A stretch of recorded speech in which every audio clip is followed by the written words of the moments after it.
Hey everyone, welcome back and happy Tuesday. Okay, guys, I know you saw my earlier video and I'm probably at the dentist right now, but thank you guys for all of your kind words. I've received all of your emails and DMs, and I just really appreciate the heck out of you.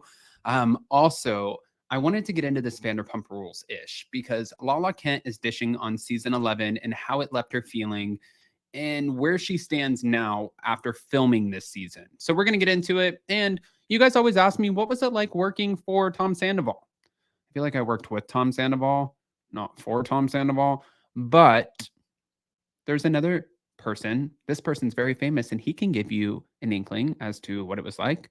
Let's jump right in.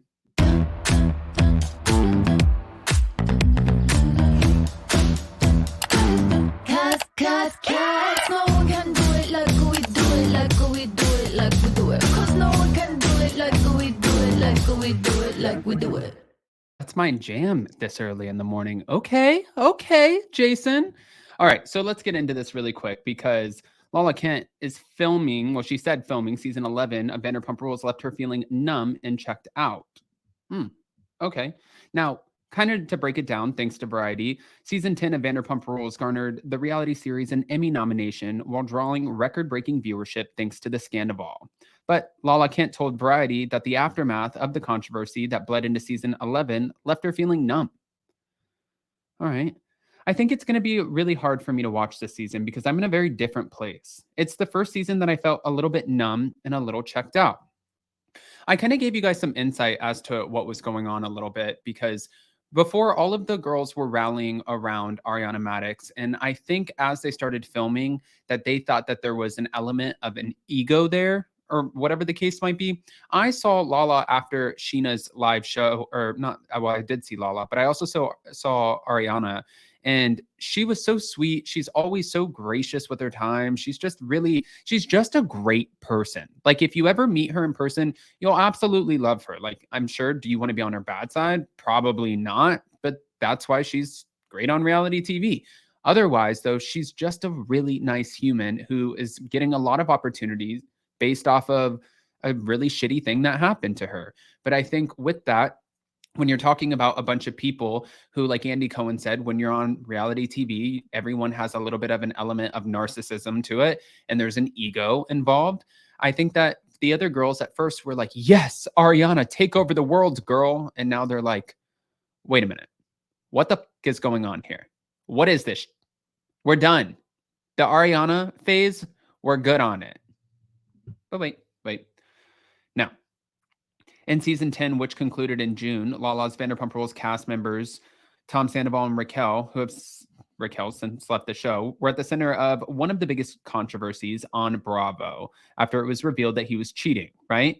The hashtag Scandoval has dominated headlines, landing Ariana Madix and Sandoval, respectfully, on Dancing with the Stars, The Masked Singer, and generated 2 Vanderpump adjacent spinoff series. The explosive season also shocked cast members as they chose sides in the fallout, and filming for season 11 commenced after the fallout from the scandal in order to capture the changed dynamic for the group of friends. While hosting the Brent Shapiro Foundation for Drug Prevention Summer Spectacular in Beverly Hills on Saturday, Lala could pinpoint, well, I'm sure she could pinpoint a lot, but in this moment, she said none of her cast members surprised her the most. But she told Variety that she saw sides of people that she didn't think existed. Aside from being a part of the most talked about reality TV show of the year, Lala has been busy using her platform to advocate for causes that she's passionate about, including sobriety and drug prevention. Sobriety is near and dear to my heart. I seek fulfillment in many different areas, and advocacy is one that really fills my cup. She took to her Instagram last week in a now deleted post to express her frustration about the tendency of outlets solely to cover drama, but she now says she understands. I'm not going to say, don't write about pettiness. We all love to talk about those things, but take my name out of it. I just want to, to shed some light on the things that I have my hands in. It makes me want to make a difference in some small way. I remember from a very early age, I said that I wanted to grow up and make a difference in the world. And what good is my platform if it's not to do just that? I mean, she's done a lot, though, for animal advocacy and sobriety. And I think that she's done pretty well. She still has to bring it on the show because, like Bethany Frankel said, it's a zero-sum game. It's kill or be killed. And if you're not a part of that and you're just like, oh, I'm Switzerland, then you're probably not going to be on the show for long. And I think that just is what it is. Right? Wait, there's more. Everyone always asks me about Tom Sandoval. I thought this was interesting because Jack Osborne had something to say about meeting Tom Sandoval. Here's what he said. It was like within 3 minutes of us being in a bus, because he had like a scarf on when we arrived at this location, all in separate vehicles. They get us out of the cars, and then they piled us onto a bus.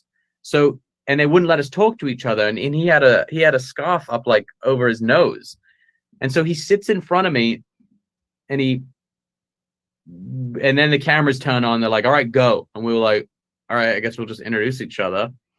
And everyone went around, and he pulled his scarf down. I was like, "Oh, I'm Tom Sandoval," and I literally just blurted out, "Oh, we got a Sandoval on our hands."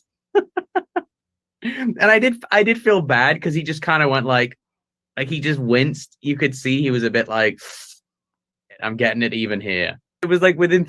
Yeah. He's getting it even there for sure. And you know what's funny about this is there is like, it's hard to say, oh, well, Tom Sandoval, I feel so bad for Tom Sandoval, especially after you see like videos like this. Hey, Tom. Hey, buddy. Sorry to bother you. We really need to come up with a name for the podcast. Mm-hmm. We have been working with a focus group, and we asked them to describe you, and these are the words that they were using the most. Great. Hit me with it. Here we go. Scum devil, Sandoval, narcissist, sand awful, scumbag, cheater. But wait, this one's my favorite.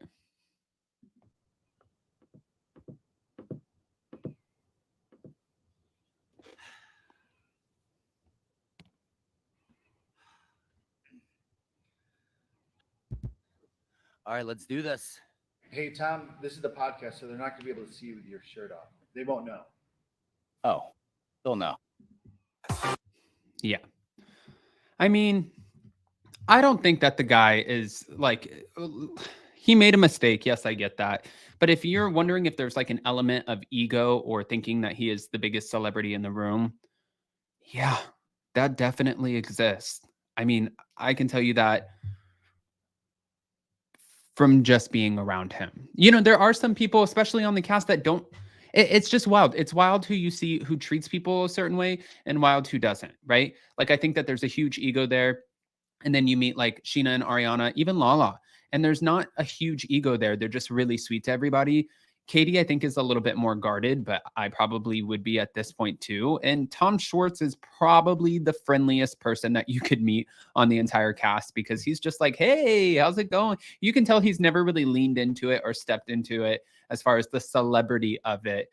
And he's still very awkward in those moments. But I want to know what you guys think about Lala Kent sharing that season 11 left her feeling numb and that she's not really excited to watch this season. Do you think that that's more of a PR motive and that's why she's sharing this? Or do you think that that's probably honestly how she feels? And she's like, no, this was really just a shit season. The dynamics are wild and I don't really know where to go from here. Also, guys, don't forget that tonight I'll be in bed. But Jason and Josh will be live at 11 p.m. Eastern, which is 8 p.m. Pacific for Anchor Watch. So make sure to join them. We're going to be promoting it everywhere so you guys can click the link. I love you guys, and we'll see you next time. Bye, guys.